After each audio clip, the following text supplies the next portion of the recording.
කෑම එක හැදුවේ.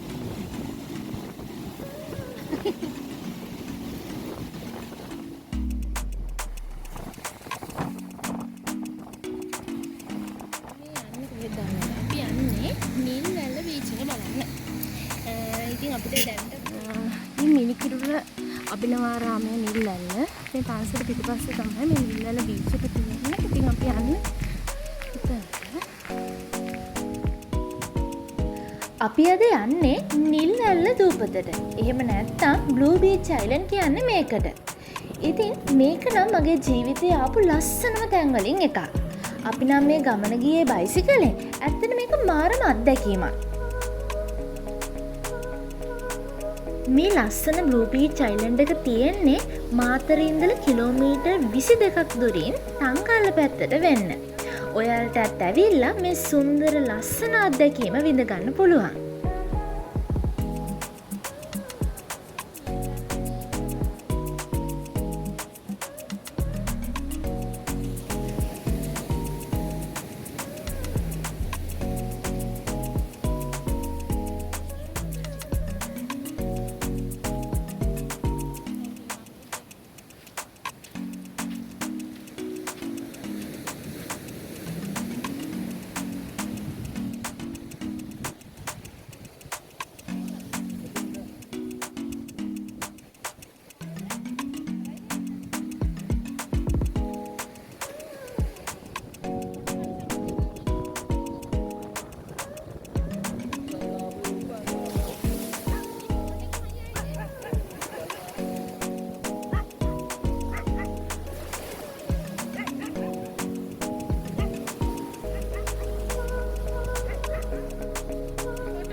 මේ අයිලන්ඩ් එක නම් ඇත්තටම කැම්පින් කරන අයට කියාපු අයිලන්ඩ් එකක්.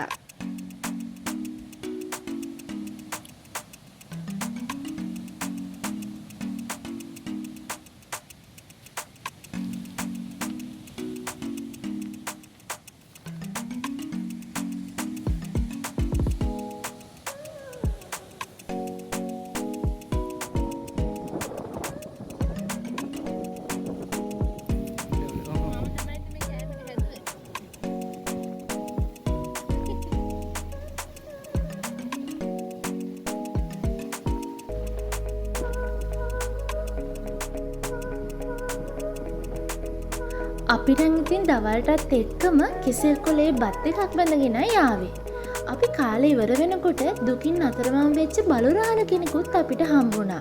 ඉතින් අපි එයාටත් කෑම දීලා ඉතුරු වෙච්ච දේවල් අපි අරගෙන ආවා. මොකද අපි මේ පරිසරය රැක ගන්න ඕන නිසා.